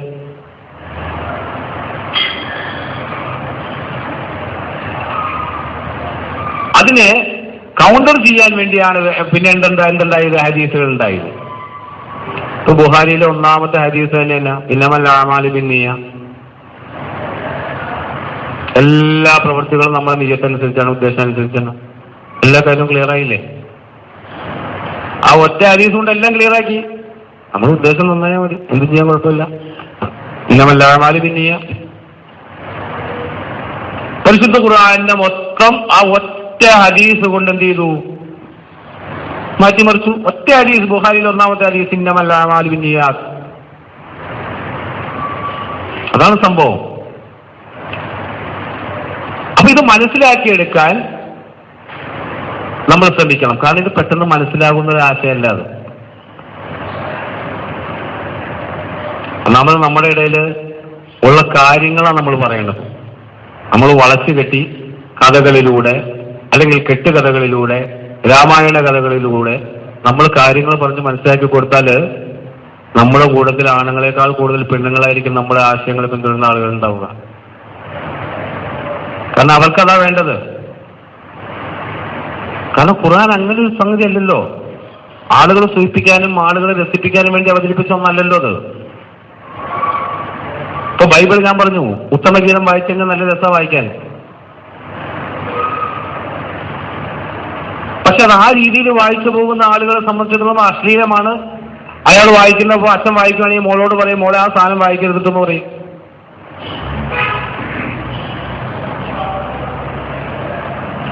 പക്ഷെ ഇതിലും മ്ലേച്ഛമായ രീതിയിൽ പ്രവാചകനെ ആക്ഷേപിച്ചുകൊണ്ട് ഈ കവിതകൾ ഉണ്ടാക്കിയിട്ടില്ലേ? നിങ്ങൾക്കൊക്കെ സുപരിചിതമായിരിക്കും. അല്ലാമ ഇഖ്ബാലിന്റെ കവിതകള് സമദാനിയൊക്കെ പല പ്രസംഗങ്ങളിലും ഉദ്ധരിക്കുന്നത് ഞാൻ കേട്ടിട്ടുണ്ട് എന്റെ ചെറുപ്പത്തില്. മദീനത്തെ കള്ളുഷാപ്പിൽ നിന്ന് കള്ളു കുടിച്ചിട്ടാണ് ഞാൻ യൂറോപ്പിലേക്ക് പോയത്. നിങ്ങൾ കേട്ടിട്ടുണ്ടാവും അത്. സമദാനിന്റെ പ്രസംഗത്തിൽ പുള്ളി ആ ഇഖ്ബാലിന്റെ കവിതകൾ ഉദ്ധരിച്ചിട്ട് പ്രസംഗിക്കുന്നുണ്ട്. ആ കവിത എങ്ങനെയാണ്? മദീനത്തെ കള്ളുഷാപ്പിൽ നിന്ന് കള്ളു കുടിച്ചിട്ടാണ് ഞാൻ യൂറോപ്പിലേക്ക് പോയത്. അതുകൊണ്ട് യൂറോപ്പിലെ പ്രഭാതങ്ങൾക്ക് വാളിന്റെ മൂർച്ചയുണ്ടായിരുന്നിട്ട് പോലും ഒരു ദിവസം പോലും ഞാൻ സുബഹിക്ക് എഴുന്നേൽക്കാതെ ഇരുന്നിട്ടില്ല എന്നാണ് ആ കവിത. മദീനത്തെ കള്ളുഷാപ്പിൽ നിന്ന് കള്ളു കുടിച്ചിട്ടാണ് ഞാൻ യൂറോപ്പിലേക്ക് പോയത്. ഒരു ഉപമയാണത്. കവിതയിലാണല്ലോ ഉപമകൾ ഉപയോഗിക്കുന്നത്. ഏതാ മദീനത്തെ കള്ളുഷാപ്പ്? അല്ലാമ ഇഖ്ബാലിലെ മദീനത്തെ കള്ളുഷാപ്പ് എന്ന് ഉദ്ദേശിച്ചത് ഏതാ? പ്രവാചകന്റെ കബറിടം. നാവയിലെ കബരി ഒമ്പരി റവത്തുമിന്റെ യാതൊരു ജന്നാന്ന് ഇവര് കൊട്ടിഘോഷിക്കുന്ന, ഇവരിങ്ങനെ നീട്ടി പരത്തി പറയുന്ന സംഭവമാണ്. മാബൈന കബരി മിമ്പരി റവത്തുമിന്റെ യാതൊരു ജന്ന. എന്റെ കബറിന്റെ, എന്റെ മിമ്പറിന്റെ ഇടയിലുള്ള സ്ഥലം സ്വർഗത്തോപ്പാണ്. ആ സ്വർഗത്തോപ്പിലാണ് അല്ലാമ ഇഖ്ബാൽ എന്ത് ചെയ്തത്? കള്ളുഷാപ്പിനോട് ഭൂമിച്ചത്. മദീനത്തെ കള്ളുഷാപ്പ്. അത് കുഴപ്പമില്ല, അവരുടെ നിത്യ സംഭവമാണല്ലോ അത്. ഇതിലും വലിയ വ്യഭിചാരിയും അക്രമിയും മോശക്കാരിയും ഒക്കെ ആയിട്ട് വിവരിക്കുന്ന ആളുകൾക്ക് പിന്നെ ഇത് നിസ്സാരമാണല്ലോ. ഞാൻ പറഞ്ഞേ, നിങ്ങൾ തന്നെയാണല്ലോ ഇതൊക്കെ പറയണത്. ഈ മാവയിനൊക്കെ വലിയ ഇമ്പതിയൊക്കെ പറയുന്ന റൗസമിന്റെ ആദൽ ജന്ന പറയുന്ന ആൾക്കാരാ അറിയുന്നത്. റൗസമിന്റെ ആദൽ ജന്നല്ലേ? നിങ്ങൾ ഈ കള്ളുഷാപ്പിനോട് ഉപമിക്കാന്ന് പറഞ്ഞാൽ അല്പം കടന്ന കൈയായിപ്പോയി.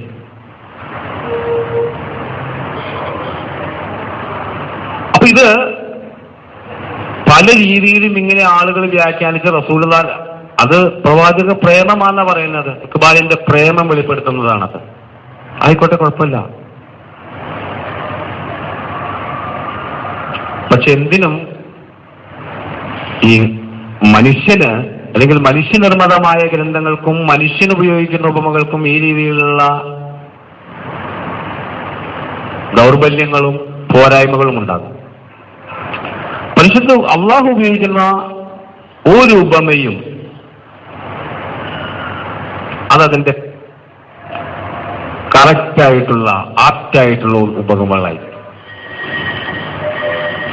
അത് മനസ്സിലാക്കി തരുന്ന കാര്യത്തില് ആദ്യ നൂറ്റാണ്ടുകൾ മുതൽ പണ്ഡിതന്മാരും ഇമാമിയങ്ങളും എല്ലാവരും എന്ത് ചെയ്തു?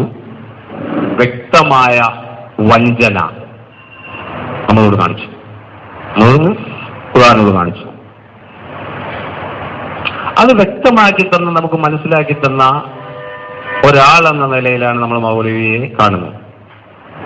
മൗലവി തുടങ്ങി വെച്ച ആ ഇതിൽ നിന്നും നമ്മൾ ഒരുപാട് മുന്നേറി. കാരണം ആ കാലഘട്ടത്തിൽ നമുക്ക് ഈ ടെക്നോളജി അവൈലബിൾ അല്ലായിരുന്നു, ഒന്നാമത്. രണ്ടാമത്തെ കാര്യം, മൗലവിയെ സംബന്ധിച്ചിടത്തോളം മൗലവിക്ക്, ഞാൻ മൗലവിയെ പരിചയപ്പെടുന്നത് ഞാൻ സൂചിപ്പിച്ചായിരുന്നു, ഞാൻ എറണാകുളത്ത് എൻ്റെ ഒരു പ്രൊഫസറുടെ വീട്ടിൽ വെച്ചിട്ടാണ് പരിചയപ്പെടുന്നത്. കാരണം മൗലവിയും ആ പ്രൊഫസറും അവരൊരുമിച്ച് പൊന്നാനിയിൽ വിളക്കത്തിരുന്ന ആളുകളാണ്, ദർസിലോടിയ ആളുകളാണ് ആദ്യകാലത്ത്. മൗലവി മതപഠനവുമായിട്ട് മാത്രം മുന്നോട്ട് പോയപ്പോൾ മറ്റുള്ള സഹപാഠികളായിട്ടുള്ള ഈ പ്രൊഫസർമാരെല്ലാവരും അവർ മറ്റു വിദ്യാഭ്യാസവും ഭൗതിക വിദ്യാഭ്യാസവും ഇംഗ്ലീഷും അറബിയും എല്ലാം നേടുകയും ചെയ്തിരുന്നു. മൗലവിക്ക് ഇംഗ്ലീഷ് വിദ്യാഭ്യാസത്തിന്റെ ഒരു ചെറിയൊരു അപര്യാപ്തത ഉണ്ടായിരുന്നു. അത് പരിഹരിക്കാൻ വേണ്ടിയായിരുന്നു മൗലവി പ്രൊഫസറുടെ അടുത്ത് വരുന്നത്. അപ്പൊ ആ കാലഘട്ടത്തിൽ നിന്നും വ്യത്യസ്തമായി ഇന്ന് നമുക്ക് എല്ലാവിധത്തിലുള്ള സാങ്കേതിക വിദ്യകളും നമുക്കുണ്ട്. ഏത് കിതാബുകൾ വേണമെങ്കിലും, ബുഖാരിയോ മുസ്ലിം സിഹാഹു സിത്തയുടെ ഏത് കിതാബുകൾ വേണമെങ്കിൽ വിത്ത് ട്രാൻസ്ലേഷൻ നമുക്ക് നെറ്റിൽ അവൈലബിൾ ആണ്. മൗലവിക്ക് വേറൊരു പ്രശ്നം ഉണ്ടായെന്ന് വെച്ചാൽ ഷിയാക്കളുടെ പുസ്തകങ്ങളുമായിട്ടും ഗ്രന്ഥങ്ങളുമായിട്ട് പരിചയപ്പെടാൻ മൗലവിക്ക് കഴിഞ്ഞില്ല. കാരണം അന്നത്തെ കാലഘട്ടം വാർത്താവിനിമയ സംവിധാനങ്ങളും ഗതാഗത സംവിധാനങ്ങളും ടെക്നോളജിയും എല്ലാം വളരെ ചുരുങ്ങിയൊരു കാലഘട്ടമായിരുന്നു. ഇന്നങ്ങനെയല്ല. ഇന്ന് ഷിയാക്കളുടെ ഏത് ഗ്രന്ഥങ്ങൾ വേണമെങ്കിലും നമ്മുടെ കയ്യിലുണ്ട്, നെറ്റിൽ നമുക്ക് അവൈലബിൾ ആണ്. ഞാൻ കഴിഞ്ഞ ആഴ്ച ഒരു പുസ്തകം എടുത്ത് വായിച്ചു കഴിഞ്ഞപ്പോൾ അലി ഐഷയുടെ കൂടെ കിടന്നുറങ്ങിയിട്ടുണ്ടെന്നാണ് ഒരു ഹദീസ്.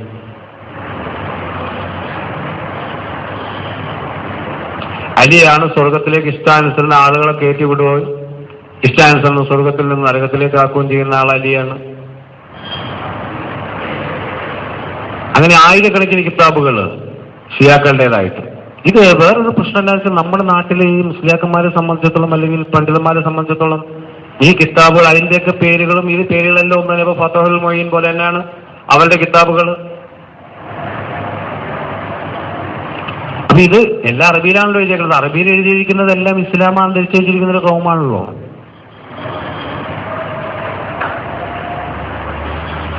അപ്പൊ ഇത് ഇപ്പോ അഹ്ലുസുന്നത്തി വൽ ജമാഅത്തിന്റെ അഖീദ,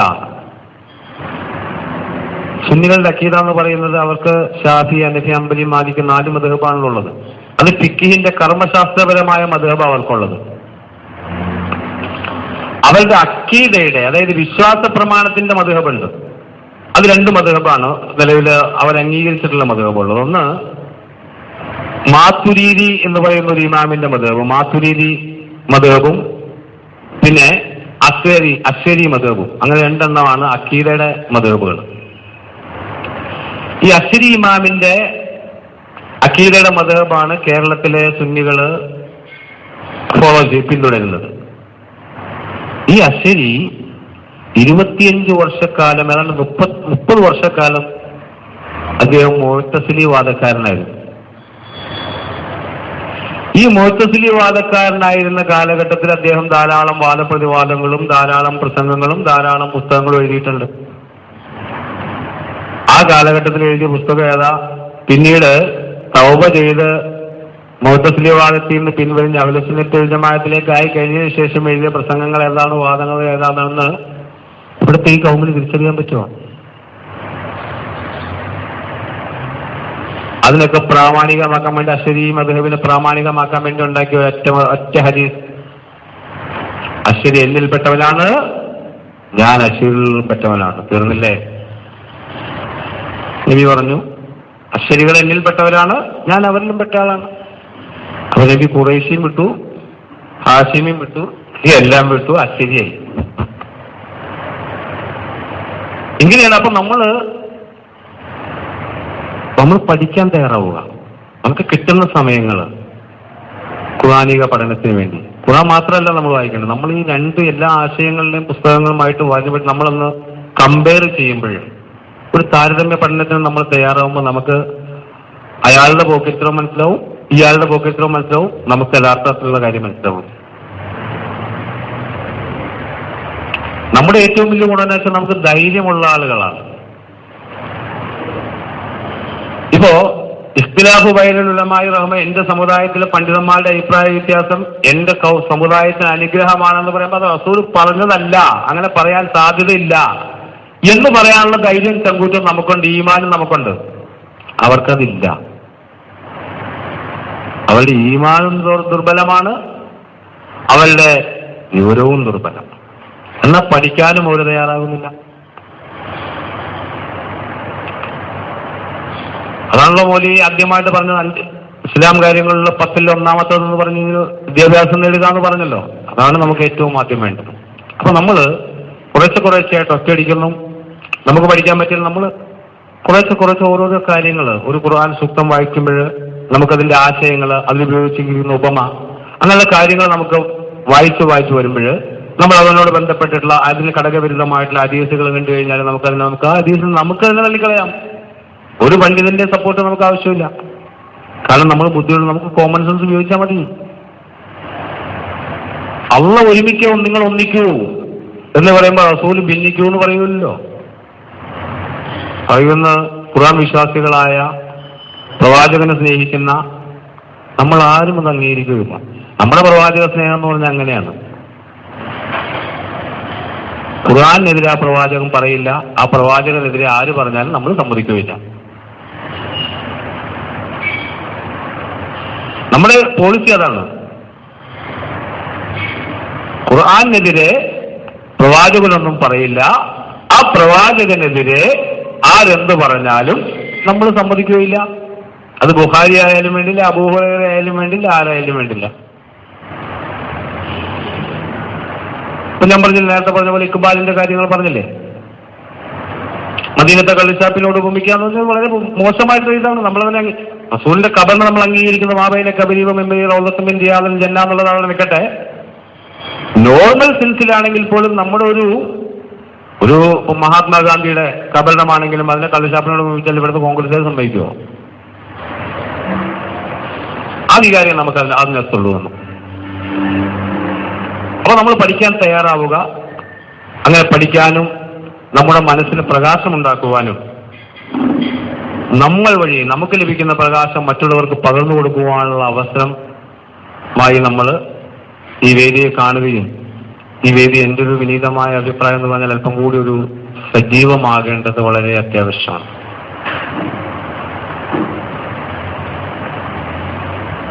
എല്ലാ ആളുകളും അവരെങ്ങനെയാണ്, നമ്മൾ അവരുടെ കൂടെ നിന്ന് കഴിഞ്ഞാല് നമ്മളെ ആശയം ഉള്ളിൽ മതി. നമ്മൾ അവരുടെ കൂടെ അങ്ങോട്ട് നിന്നങ്ങോട്ട് പോകാമെന്നുള്ള ആശയം അതൊരു നല്ലൊരു രീതിയല്ല അത്. കാരണം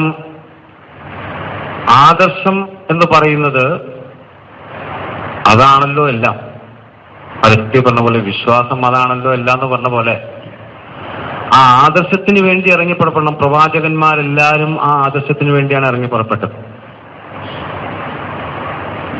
ഇപ്പോ കഴിഞ്ഞ ആഴ്ച മുമ്പ് വന്നപ്പോൾ നമ്മൾ ചർച്ച ചെയ്തൊരു വിഷയമാണ്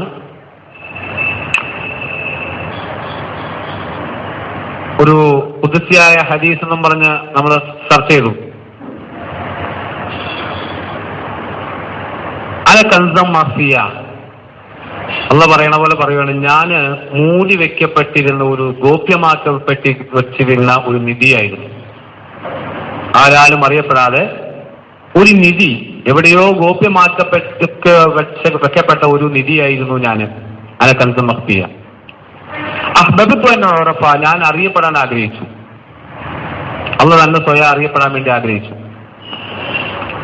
അപ്പൊ ഞാൻ എന്ത് ചെയ്തു? ഖലഖത്തുൽ ഖലായിഖ, ഞാന് സൃഷ്ടികളെയൊക്കെ സൃഷ്ടിച്ചു. അങ്ങനെയാണ് ഈ ലോകത്തുള്ള സൂര്യചന്ദ്രന്മാര്, ഗോളങ്ങള്, നക്ഷത്രങ്ങള്, ഈ പ്രപഞ്ചം, മനുഷ്യര്, കടല്, ഇതെല്ലാം സൃഷ്ടിച്ചത് അതിനു വേണ്ടി. എന്തിനു വേണ്ടി? അറിയപ്പെടാൻ വേണ്ടി, അള്ളാഹിനെ അറിയപ്പെടാൻ വേണ്ടി. അത് കുർസിയായ ഹദീസ് എന്ന് പറഞ്ഞാണ് രേഖപ്പെടുത്തി വെച്ചാൽ അള്ളാഹ് പറഞ്ഞായിട്ട്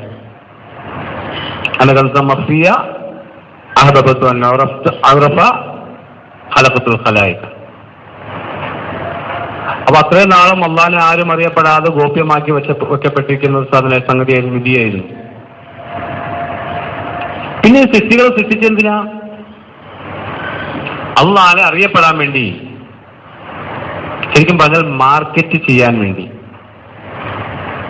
മാർക്കറ്റ് ചെയ്യാന്ന് പറഞ്ഞാൽ സാധനത്തെ പറ്റി മാർക്കറ്റിൽ നമ്മൾ അഡ്വർടൈസ്മെന്റ് കൊടുക്കുക എന്നുള്ളതിന്റെ അർത്ഥം, എന്നാലാണ് സാധനം വാങ്ങിക്കോളൂ. അപ്പൊ അങ്ങനെ മാർക്കറ്റിങ്ങിന് വേണ്ടിയാണ്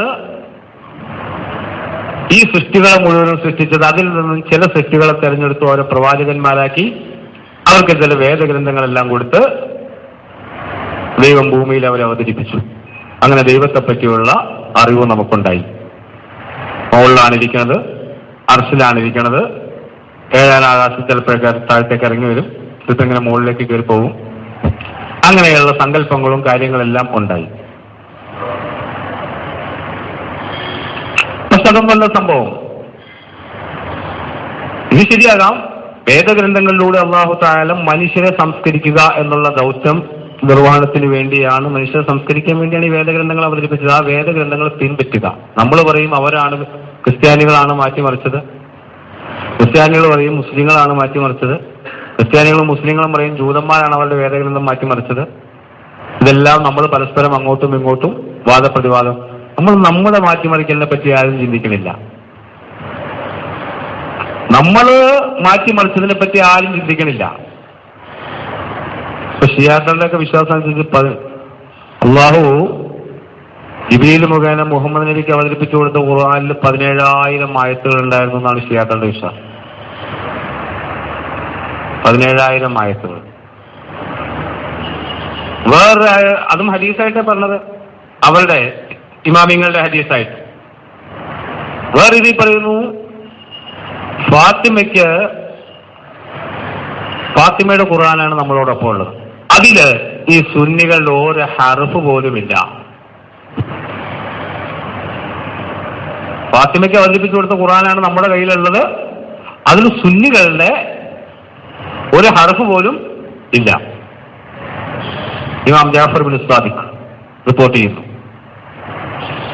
ജാഫർ ബിൻ സാദിഖ് എന്ന് പറഞ്ഞാൽ ഞാൻ കഴിഞ്ഞാഴ്ച സൂചിപ്പിച്ചില്ലേ, അലിയുടെ മകൻ ഹസൻ അല്ല ഹുസൈൻ, ഹുസൈന്റെ മകൻ സൈനുൽ ആബിദീൻ, സൈനുൽ ആബിദീന്റെ മകൻ മുഹമ്മദ് ബാക്കിർ, മുഹമ്മദ് ബാക്കിറിന്റെ മകൻ ജാഫർ സാദിഖിന്റെ റിവായത്താണത്.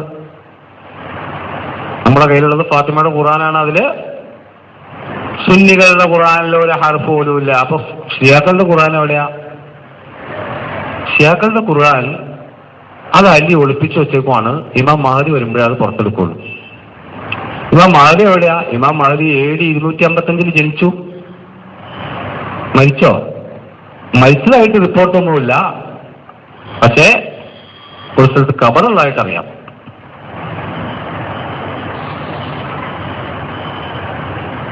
ഈ വിശ്വാസം തന്നെ സുന്നികൾക്കുള്ളത്. AD 255 ഇമാം മഹദി ജനിച്ചു എന്ന് തന്നെ സുന്നികളുടെ ഇമാമിങ്ങളും പറയുന്നത്. അവരുടെ കിതാബുകളിലുണ്ട് ജനിച്ചതായിട്ട്. മരിച്ചതായിട്ട് പറഞ്ഞത് ഷിയാക്കളുടെ ഗ്രന്ഥങ്ങളിൽ ഞാൻ കണ്ടിട്ടില്ല. പക്ഷെ സുന്നികളുടെ ഗ്രന്ഥത്തിലുണ്ട്. ഷൗനീസിയ എന്ന് പറയുന്ന സ്ഥലത്താണ് ഖബർ. ഷൗനീസിയ, ഓർമ്മ ഷൗനീസിയ എന്ന് പറയുന്ന സ്ഥലം. അപ്പൊ ഈ വക വികലമായ ചിന്തകളും കാര്യങ്ങളും എല്ലാം അവതരിപ്പിച്ച് വേദഗ്രന്ഥങ്ങളെ, പ്രത്യേകിച്ചും ഖുർആനിനെ അസ്ഥിരപ്പെടുത്താനുള്ള ശ്രമങ്ങളാണ് നടന്നുകൊണ്ടിരിക്കുന്നത്. മൗലവി വെറുതെ അല്ല ദജ്ജാലെന്നും ജൂദാസുകളെന്നും അബൂജാഹിലുകളെന്നൊക്കെ വിളിച്ച് വെറുതെ അല്ല, അത് യഥാർത്ഥമായി വിളിയുള്ളൂ. പിന്നെ അപ്രിയ സത്യങ്ങൾ ആര് പറഞ്ഞു കഴിഞ്ഞാലും അവരെ വെറുതെ വെച്ചേക്കൂല്ലോ. അപ്രിയ സത്യങ്ങൾ നമ്മൾ കണ്ടാലും പറയാൻ പാടില്ലെന്നാണ്. പക്ഷെ നമ്മളെ സംബന്ധിച്ചിടത്തോളം പ്രത്യേകത നമുക്കത് പറയാൻ ധൈര്യമുള്ള ആളുകളാണെന്നുള്ളതാണ്. അപ്പൊ അത് നമ്മൾ നിലനിർത്തുക. നമ്മുടെ ആ ധീരത ഖുർആൻ പഠിക്കുന്നതിലും അത് പ്രചരിപ്പിക്കുന്നതിലും അത് പിന്തുടരുന്നതിലുമുള്ള നമ്മുടെ ധീരത നമ്മൾ മുൻനിർത്തി നമ്മുടെ കുടുംബങ്ങളിൽ, നമ്മുടെ മക്കളെ, നമ്മുടെ ഭാര്യമാരെ പൂർണ്ണമായിട്ടും ആ ആശയത്തേക്ക് നമ്മൾ ഈ ബലം പ്രയോഗിക്കേണ്ട കാര്യമില്ല, മതത്തിൽ ബലാത്കാരമില്ല. നമ്മുടെ ആശയങ്ങൾ അവർക്ക് പറഞ്ഞു കൊടുക്കാം. ആ ആശയങ്ങൾ പറഞ്ഞു കൊടുക്കുമ്പോൾ അവർക്കത് പതുക്കെ പതുക്കെ പതുക്കെ അത് അവരുടെ മനസ്സിൽ കിടന്ന് അതിങ്ങനെ പെരുകെ വലുതായി കിടക്കും. അവർക്കത് എന്തെങ്കിലുമൊക്കെ വായിച്ചാൽ മനസ്സിലാകുന്ന അവസ്ഥയിൽ ഇപ്പൊ നമുക്ക് എന്തെങ്കിലുമൊക്കെ വായിച്ചാൽ മനസ്സിലാവും അല്ലേ? നമുക്ക് മറ്റൊരാശയം നമുക്ക് എന്തെങ്കിലും വായിച്ചാൽ മനസ്സിലാവും. ഇപ്പോ നമ്മൾ വേറെ ഏതെങ്കിലും നമ്മുടെ സ്വതന്ത്ര ചിന്തയാണല്ലോ. ഖുർആനിൽ സ്വതന്ത്ര ഫ്രീ തിങ്കിങ് അല്ലേ? നമ്മുടെ ആശയം എന്ന് പറഞ്ഞാൽ ഏതെങ്കിലും ഒരു ഇമാം അടിച്ചേൽപ്പിച്ചതോ അല്ലെങ്കിൽ ഏതെങ്കിലും ഒരു സംഘടനയുടെ നേതാവ് അടിച്ചേൽപ്പിച്ചോ ആശയമല്ല നമുക്കുള്ളത്. നമ്മുടെ സ്വതന്ത്രമായ ആശയം, ഖുർആനിന്റെ പരിശുദ്ധമായ പരിഭാവനമായ കളങ്കമില്ലാത്ത ആശയമാണ്. അപ്പൊ നമുക്ക് ഫ്രീ തിങ്കിങ് ആണ്. നമ്മൾ സ്വതന്ത്രരാണ് നമ്മൾ.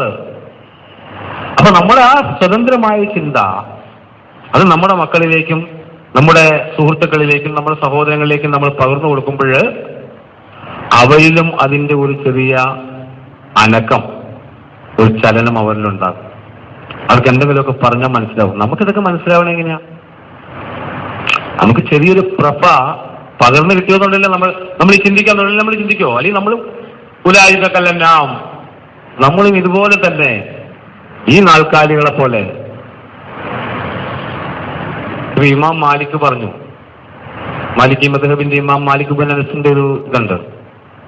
നിങ്ങൾ താടി ആരാ പറഞ്ഞത്? മാലിക് ബിൻ അനസ് പറയാണ്, നിങ്ങൾ താടി ഒന്നും കണ്ട് വഞ്ചിതരാകണ്ട, കാരണം ആടുകൾക്കുമുണ്ട് താടി. തമാശ പറഞ്ഞല്ല, ഇമാം മാലിക് ബിൻ അനസിന്റെ ഒരു വചനമാണ്. താടി കണ്ടിട്ട് നിങ്ങൾ ആരും വഞ്ചിതരാകണ്ട, ആടുകൾക്കുമുണ്ട് താടി. ഇപ്പൊ അങ്ങനെയല്ലല്ലോ, താടി കണ്ടിട്ടാണല്ലോ വിലയിരുത്തുന്നത്. താടി, ജുബ്ബ, തലയെക്കെട്ട്, ഇതൊക്കെ കണ്ടിട്ടാണല്ലോ വിലയിരുത്തുന്നത്. ഈമാനും അവന്റെ ഇൽമും വിലയിരുത്തുന്നത് എങ്ങനെയാണല്ലോ. ആ വ്യവസ്ഥിതിക്ക് കൊടുത്ത ഏറ്റവും ആദ്യത്തെ അടിയായിരുന്നു മൗലവി കൊടുത്തത്. മൗലവി ആദ്യം താടി ഉപേക്ഷിച്ചു, മീശ ഉപേക്ഷിച്ചു, തലയെക്കെട്ടും തൊപ്പി ഉപേക്ഷിച്ചു. ആ പരമ്പരാഗതമായ വിശ്വാസത്തിന്റെ തലയ്ക്ക് കൊടുത്ത ആദ്യത്തെ പ്രഹരം. അതുകൊണ്ടാണല്ലോ കത്തോലിക്കെന്ന് വിളിച്ചത് മൗലവി. സർവമത സത്യവാദം എന്ന് പറയുന്ന മൗലവിയുടെ പുസ്തകം, എൻ്റെ എല്ലാ പുസ്തകവും ഉണ്ടായിരുന്നു. ആ പുസ്തകം മിസ്സായി പോയി. അങ്ങനെയാണ് ഞാൻ പേര് പിടിച്ച് ഇവിടെ വരാനും ഇങ്ങനെ ഈ കൂട്ടായ്മയിൽ പങ്കെടുക്കാനും എല്ലാം അവസരം ലഭിച്ചത്. ഇത് നമുക്കൊരു നല്ല രീതിയിൽ മുന്നോട്ട് പോകുന്ന ഒരു എന്താ പറയുന്ന ഒരു നല്ല രീതിയിൽ കോർഡിനേറ്റ് ചെയ്യപ്പെട്ട് പോകുന്ന ഒരു സംഘടനയല്ല, ഒരു കൂട്ടായ്മയായിട്ടുമാണ്. സംഘടനയുടെ ആവശ്യം നമുക്കില്ല. നമുക്ക് യദുല്ലാഹി അൽ ജമാ എന്ന് പ്രവാചകൻ പറഞ്ഞു എന്ന് അവർ പറയുന്ന ആ ജമാഅത്ത് മതി നമുക്ക്, സംഘടന വേണ്ട. നമുക്ക് ഐക്യം മതി. സംഘടനയും പ്രസിഡന്റും സെക്രട്ടറിയും വലിയ ലെഡ്ജർ ബുക്കും വലിയ മിനിറ്റ്സ് ബുക്കും വലിയ ഫത്വകളും വലിയ പ്രസ്താവനകളും അതിൻ്റെ ഒന്നും നമുക്ക് ആവശ്യമില്ല. നമ്മൾ ഖുർആനിന്റെ ആളുകളാകുമ്പോൾ അതിൻ്റെ ഒന്നും ആവശ്യമില്ലല്ലോ. ലെഡ്ജർ ബുക്കും കണക്ക് ബുക്കും അക്കൗണ്ട് ബുക്കും ഇപ്പൊ പള്ളി കമ്മിറ്റിയൊക്കെ കണ്ടിട്ടില്ലല്ലോ. വലിയ ഓഡിറ്റർമാരാണുള്ളതെല്ലാം ഇപ്പോൾ ചെയ്യുന്നത്. വലിയ CA-കാരാണ് ഓഡിറ്റ് ചെയ്യുന്നത് പുതിയ. അതവരുടെ കാര്യം, അത് പോട്ടെ, അതവരുടെ സെറ്റപ്പ് അങ്ങനെ. അപ്പൊ ഇങ്ങനത്തെ ഒരു സെറ്റ് നമ്മളൊരു ഐക്യത്തോടു കൂടി അള്ളാഹുവിന്റെ ആ പാശത്വം ഒലാത്തപ്പം നമുക്ക് ഭിന്നിക്കാതെ ഉള്ള ആളുകൾ നല്ല രീതിയിൽ ഒരു ഐക്യത്തോടെയുള്ള ഒരു മുന്നോട്ട് പോകണമെന്നുള്ള ഒരു അഭ്യർത്ഥനയോടുകൂടി വാഹിർ ദഅവാന അൽഹംദുലില്ലാഹി റബ്ബിൽ ആലമീൻ. അഊദു ബില്ലാഹി മിനശ് ശൈത്വാനിർ റജീം.